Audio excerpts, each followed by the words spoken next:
자, 여러분들. 중국인들이 서울병을 왜 걸렸냐? 아니, 도대체 한국의 서울이 뭐가 그렇게 좋길래? 그래서 서울병 걸린 중국인들이 평가하는 한국 서울의 장점들 가져와 봤습니다. 그게 뭐냐면, 야, 이건 한국 사람들은, 말 그대로 한국 사람들은 우리는 그냥 한국에 사니까 우리가 이런 거를 의식하면서 살진 않잖아요. 하지만 진짜 중국에서 한국으로 여행 와서 한국이 너무 좋아져가지고 서울병이 걸린 그런 중국인들이 얘기하는 한국의 장점들 뭐가 있는지 한번 봅시다. 자, 첫 번째, 도시 분위기와 감성. 밤의 서울 야경이 너무 아름답고 낭만적이다.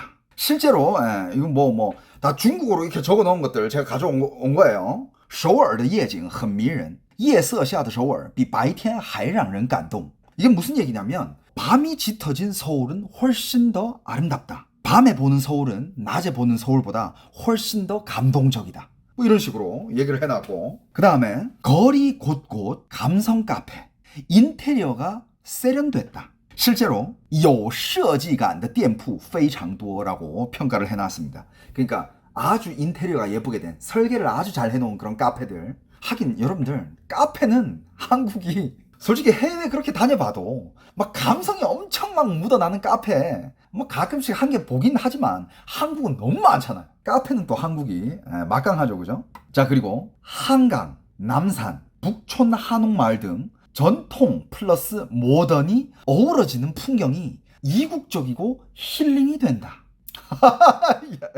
아, 좋아요. 야, 이건 진짜 한국 사람들도 잘 의식 안 하고 사는 거야. 우리는 그냥 뭐 서울에 사니까. 야, 이거 한국 사람들도 이거 배워놓자. 이거를 배워놔야 나중에 외국 친구들이 왔을 때 우리가 이거를 소개해 줄 수 있어. 그냥 요거 요대로 알려주면 돼. 야, 감성 카페 보이니? 감성 카페 뒤쪽으로 한옥마을, 서울, 한강, 남산타워.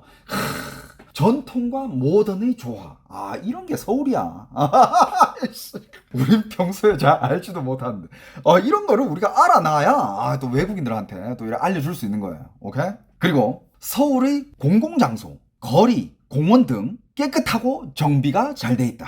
그리고 사람들이 친절하고 대부분의 한국 사람들은 도움을 주는 분위기가 형성이 돼 있다. 이렇게 얘기하고 있습니다. 어떤 사람이 경험담을 올려놨는데 我在找住宿时路人帮我指路还打电话带我去住处. 어떤 사람이 경험담인데, 처음에 서울에 갔는데 숙소를 못 찾아가지고 주변 사람한테 물어봤는데 주변 사람이 그 숙소를 보고 그 숙소로 전화까지 해가지고 그 숙소까지 데려다 줬대. 한국 사람들 외국인들한테 이 정도 친절은 베풀어. 충분히 베풀지. 자, 요런 것들이 있고, 그 다음에 쇼핑, 패션, 미용 카테고리가 있습니다. 자, 일단 쇼핑부터 볼게요.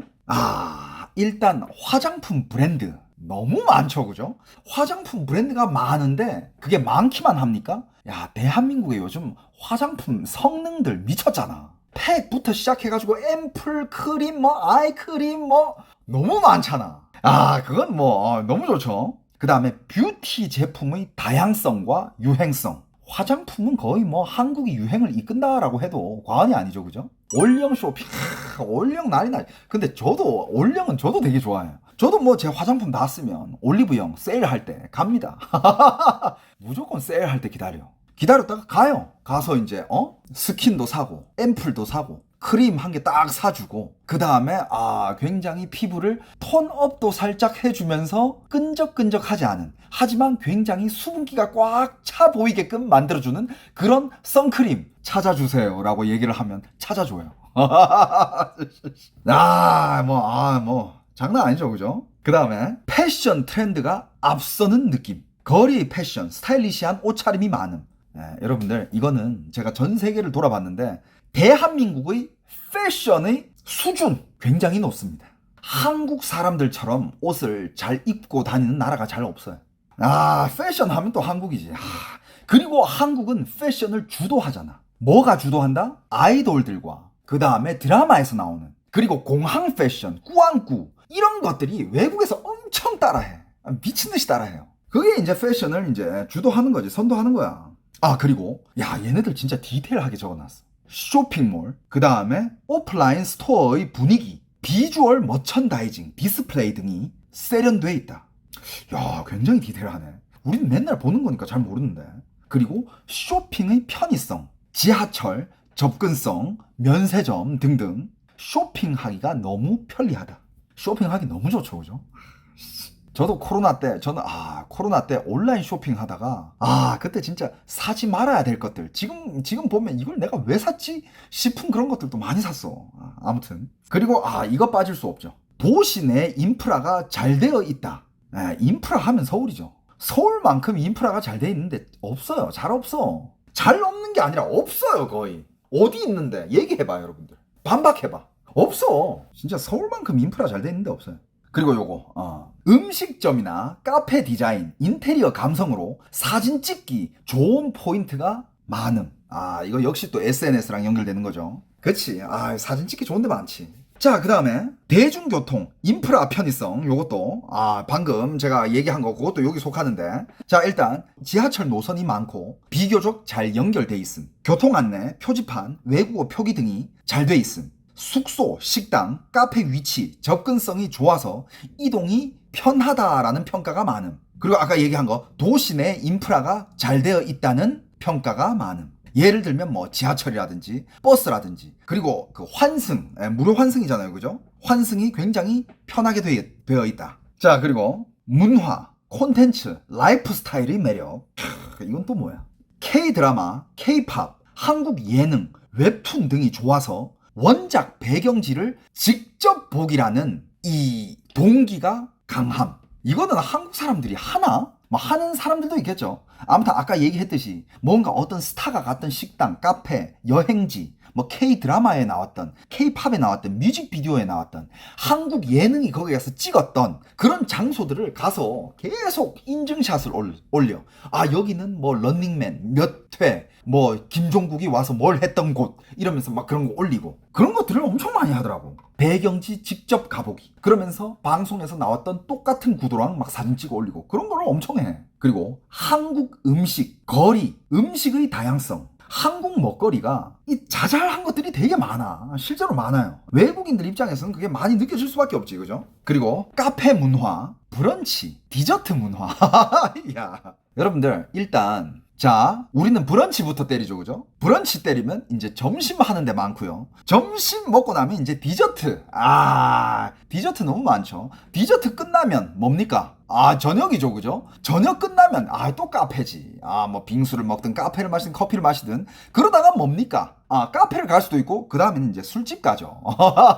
술집 가서 안주에다가 술을 한잔 하든, 아무튼 여기서 1차, 2차, 3차, 뭐 새벽까지 갈 수 있는 사람들 얼마든지 가다가 새벽 되면 뭐 합니까?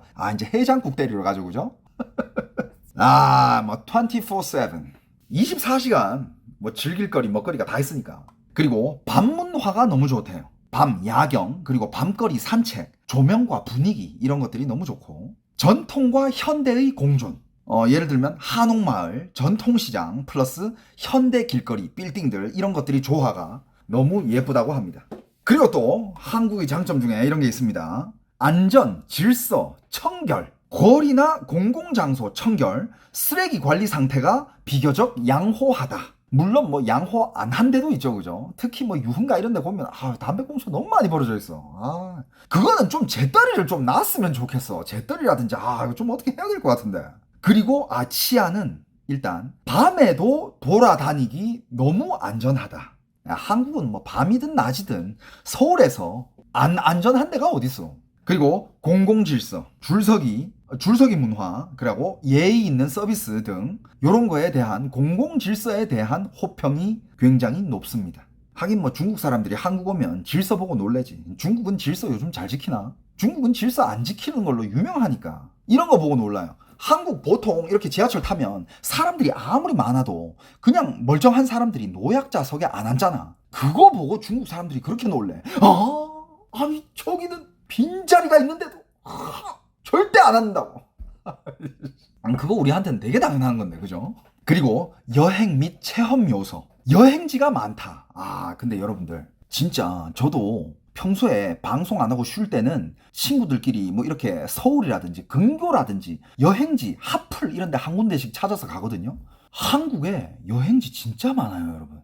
크고 작은 사진 찍기 좋은 아기자기한 그런 여행지들이 진짜 많아. 일단 사진 찍기 좋은 여행지, 그런 장소가 많다. 그리고 감성적인 인생샷 가능한 스팟이 많다. 이런 평가가 있고, 숙박이나 숙소 선택지가 다양하고 특색 있는 곳이 너무 많다. 여러분들, 한국의 숙박 브라보입니다. 한국의 숙박은요, 10,000원부터 시작해가지고 20,000원, 30,000원, 40,000원, 50,000원, 60,000원, 70,000원, 80,000원, 90,000원, 10,000원, 11,000원, 12, 13, 14, 15, 20, 30, 40, 50 정말 촘촘하게 나눠질 수 있을 정도로 다양한 숙박의 그레이드도 있고 다양한 숙박의 형태도 너무 많죠, 그죠? 근데 해외는 그렇지 않아. 해외는 10,000원, 20,000원 그 다음은 그냥 확 뛰어버려. 그냥 호텔로 간다 하면 그냥 10만 원이야. 특히 제가 지금 대만에 있는데 여러분, 대만의 숙박비 대만 물가에 비해서 진짜 너무 비싸요. 그리고 다양하지가 않아. 에어비앤비나 호텔이나 뭐 삼성급부터 시작해가지고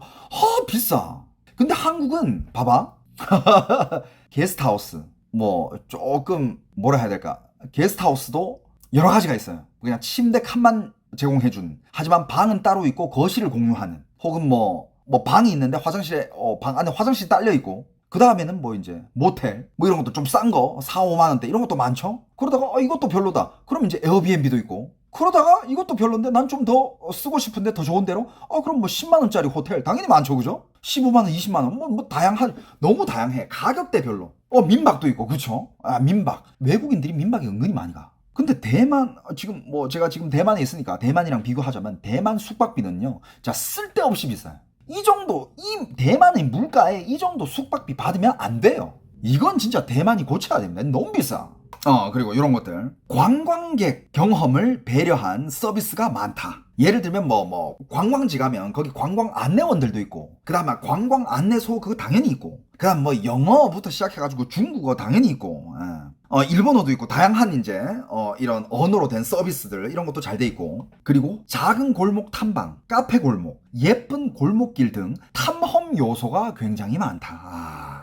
이게 우리가 한국 사람이라서 한국에 맨날 있으니까 한국 골목은 우리한테는 큰 매력 없잖아요. 근데 진짜 한국의 골목 탐방할 때 진짜 많아요. 제가 언제 그걸 느꼈냐면, 제가 해외에서 약 20년을 살았잖아요. 그래가지고 한국 와가지고 군대를 갔다가 처음으로 서울에 왔어요. 그때 제가 처음으로 서울에 와가지고 묵은 데가 낙성대였는데, 낙성대 옆으로 사당도 있고, 저쪽으로 가면 뭐 신림동도 있고, 서울대 입구역도 있고, 골목 돌아다니는 게 너무 재밌었어. 이런 골목에 식당도 있고, 분식집도 있고, 뭐도 있고, 뭐 많아. 진짜 많아요. 근데 이거는 우리가 맨날 걸어가는 길이니까 우리는 익숙해져 있지만, 외국인들한테는 미치지. 너무 재미있어요. 그리고 정서적, 심리적 요소까지 있다고 합니다. 서울병이 걸리는 이유 중에 정서적, 심리적 요소 뭐가 있는지 봅시다. 일단 서울에 오면 일상 탈피 느낌이 든대요.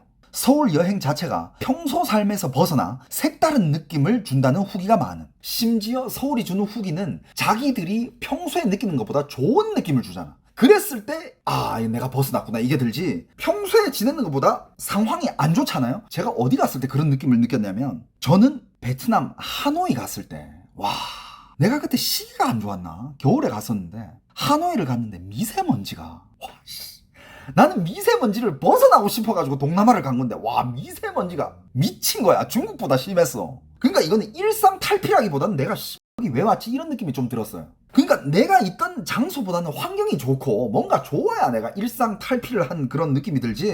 그러니까 서울은 충분히 장담하는데, 물론 베이징이랑 상하이 국제적인 도시고 대도시고 발전되어 있는 거 인정합니다. 하지만 소소한 재미와 여행은 서울이 압도적입니다. 그리고 여러분들, 서울이 전 세계에서 다양한 거를 평가한 도시 순위에서 서울은 4위에 드는 거 알고 계세요, 여러분? 그게 아마 뭐 부유함부터 시작해가지고 뭐 치안 뭐 이런 거 다 평가해가지고 랭킹을 매겨 놓은 건데, 서울이 4위야 전 세계에서. 국뽕이 차오르지 않습니까? 글로벌 메가도시 순위인가 그게? 아무튼 그 도시 순위를 봤는데 1, 2, 3 보지도 않았어. 그냥 서울 있을까 하고 밑으로 스크롤을 하는데 4위가 서울인 거야. 깜짝 놀랐어요. 그러니까 여러분들, 지금 서울, 한국이 옛날의 한국과 서울이 아니에요. 그만큼 위상이 많이 올라왔는데, 근데 위상이 이만큼 올라왔는데도 불구하고 외국인들이 봤을 때 서울 집값은 저평가돼 있다 이거야. 서울은 그만큼 매력적인 도시고 발전된 도시고 부유한 도시고 안전한 도시고 정말 의리의리한 그런 도시인데, 제일 비싼 아파트가 뭐라고? 200억? 야, 타이베이에만 해도 1,000억짜리 아파트가 있는데 서울이 왜 200억짜리 밖에 없어? 싸네? 이렇게 돼버린단 말이야. 아니 베이징만 해도 막 지금 뭐 1,000억짜리 아파트가 있는데 야 서울에 제일 비싼 게 200억이라고? 야 한강뷰 보이는 게 50억밖에 안 돼? 야 이거 사야 되는 거 아니야? 외국인 입장에서는 그럴 수도 있다 이거야. 돈 많은 외국인 입장에서는. 그러니까 저도 만약에 타이베이랑 비교하자면 타이베이에도 번화가가 있고 흐르는 강이 있어요. 뷰가 끝내주는 그런 아파트들이 있어. 그런 아파트들 진짜 100억 우습게 넘어가요. 근데 그 100억으로 여기 살 바에는 아우 절대 여기 안 사지. 무조건 서울 아파트 사지. 그러니까 그렇게 비교해보니까 야 이거 서울 아파트가 아직 싼 편인가? 막 이런 착각이 들기도 해. 서울 아파트는 이미 충분히 비싼데. 근데 다른 나라의 도시, 다른 나라의 수도들이 아파트랑 비교해봤을 때는 야 서울 아파트 또 그렇게 비싼 것 같지도 않아. 그러니까 외국인들이 돈 있는 애들은 서울 와서 아파트 사고 그러죠. 그리고 서울이라는 도시에서 느끼는 활력감, 속도감, 트렌디함. 와, 활력은 뭐 활력하면 한국이죠. 활력 한국인들 미쳤지. 나이 20대부터 60대까지 다 활력이 넘쳐요. 그거는 어딜 가나 느낄 수 있어. 나이대별로 활력을 다 느낄 수 있어요. 그렇지 않습니까 여러분? 일단 번화가 가면 10대 20대 활력 미쳐있지. 그 다음에 이제 한강 가잖아. 그러면 뭐 20대 뿐만 아니라 30대 40대 등산만 가보면 뭐 40, 50대 60대 아저씨들 와 옷 봐봐. 야 등산 패션 한국 사람처럼 화려한데 한국밖에 없어요. 다른 나라 등산은 그냥 평소에 안 입는 옷 그냥 버려도 되는 옷 그런 것들 그냥 막 입고 가거든. 한국은 등산복이 따로 있잖아. 심지어 브랜드가 졸라 비싸고 디자인 색깔 다 뽑잖아. 한국처럼 그렇게 10대 20대 30대 40대 50대 60대 와 나이대별로 다 화려하다. 그 화려함 그게 활기지. 이태리 파리 언제적 이태리고 언제적 파리야. 요즘은 파리 신드롬이라고 있대. 그것도 병인데 파리병이라고 할 수 있는데 파리병은 뭐냐면 요즘 말하는 파리병은 사람들이 파리에 대한 환상을 가지고 있어. 파리스 파리 낭만의 도시 에펠탑 막 파리 하면 낭만 막 이런 거잖아. 근데 요즘 애들이 막상 파리를 딱 가잖아. 와 찌린내에다가 소매치기에다가 더럽고 치안도 별로 안 좋고 사람들 막 수준 떨어지고 막 그래서 파리의 환상을 가지고 있다가 파리를 갔는데 실망해. 그게 요즘 사람들이 앓는 파리병이래. 그렇다니까. 여러분들 뭐 언제적 파리 언제적 이태리입니까? 환상 버리세요. 야 서울이 짱이라니까. 진짜야. 그리고 뭐 속도감 하면 뭐 대한민국만 한 속도감이 없죠. 그냥 외국인들 여기 한국에 놀러 와가지고 아침에 지하철 타잖아요. 깜짝 놀래. 대한민국 사람들이 걸음걸이 속도감 아침에 출근 활력 외국인들 깜짝 놀랍니다. 와 이거 인간인가? 로봇이야? 뭐야 이거? 속도감 미쳐있지. 그리고 뭐 출근길 뿐만 아니라 한국 와서 무슨 일을 하러 가든 뭐 은행을 가든 뭐 어디 뭐 행정을 뭘 하러 가든 뭐 식당을 가든 뭘 하러 가든 빨라. 일단 한국은 빨리야. 서비스가 뭐든지 빨라. 일단 그거는 진짜 외국에서 절대 느끼지 못하는 거예요.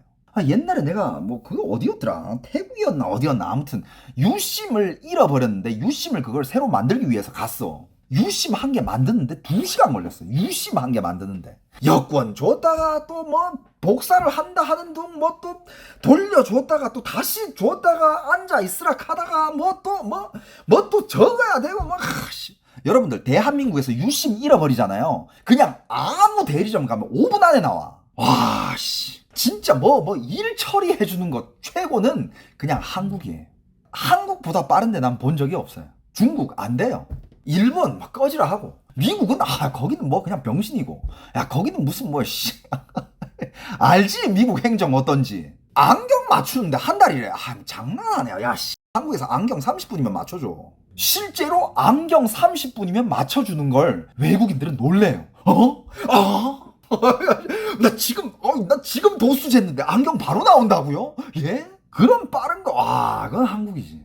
심지어 무슨 요번에, 이거 요번에 대만에서 들은 건데, 대만에 무슨 어떤 안경 브랜드를 냈대. 뭐 그게 일본에서 들어온 브랜드라나? 아무튼 엄청 유명하다는 거야. 왜 유명하다 하니까 30분이면 안경이 나온대.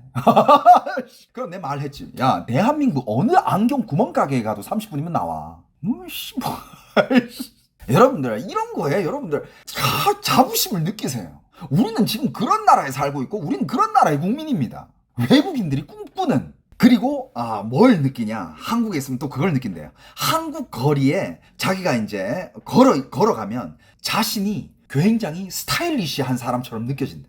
약간 자기가 그냥 K-드라마 안에 있는 주인공으로 느껴진대. 그게 감성이지. 그러면서 추억, 감성 소비 측면에서는 서울만의 감성이라는 이미지가 굉장히 강하다고 합니다. 그러니까 한국병이라고 안 하잖아. 서울병. 그 다음에 또 이거 중요한 거 빼놓을 수 없지. 띵바님 방금 얘기했는데. 여러분들 지금은요, 중국 사람들이 옛날에는 한국 오면 성형에 돈을 많이 썼잖아. 여러분들 지금 물론 성형에도 돈을 많이 써요. 성형에도 돈을 많이 쓰는데 어디 돈 더 많이 쓰는 줄 알아? 피부과. 지금 대한민국에서 돈 제일 잘 버는 사람들이 피부과예요. 피부과 의사가 돈을 제일 잘 벌어요. 성형 말고 피부과. 뭐 레이저 좀 하고 뭐 울세라 뭐 그런 거 있잖아. 한번 이렇게 피부과를 가잖아? 피부과를 가면 이것도 해주세요, 저것도 해주세요, 저것도 해주세요, 저것도 해주세요, 이것도 해주세요, 저것도 해주세요. 다 하면 거의 뭐 1,000만 원 넘게 결제하는 애들이 비일비재하대. 근데 피부과에서 1,000만 원 그렇게 결제하고 그런 걸 다 받아봤자 당장 막 피부가 어떻게 막 드라마틱하게 막 좋아지고 그러지 않거든. 그래서 피부과에서 일하는 사람들은 이런 생각을 한대 실제로. 와 씨, 이 돈으로 여기 와서 결제할 거면 이건 그냥 성형외과를 가지. 성형외과 가면 바로 티 나잖아. 실제로 그렇게 말을 하는데, 하지만 K컬처 중에 지금 피부과가 어마어마한 자리를 잡고 있어요. 피부과. 실제로 그렇대요. 근데 피부과 돈 진짜 말도 안 되게 법니다. 그냥 가끔씩 진주 얘기도 들어봤어. 진주 얘기도 들어봤는데 진주가 다니는 그 피부과에 가끔씩 뭐 이렇게 뭐 매출이 세게 찍히면 뭐 7, 8천? 하루에 7, 8천이면 그 졸라 많이 찍는 거 아니에요, 그거? 와, 그 얘기 듣고, 와. 이런 것들이 중국인들이 서울병을 앓을 수밖에 없는, 그리고 중국을 떠나 더 크게는 세계적으로 가서 세계인들이 서울병을 앓을 수밖에 없는 그런 이유들입니다.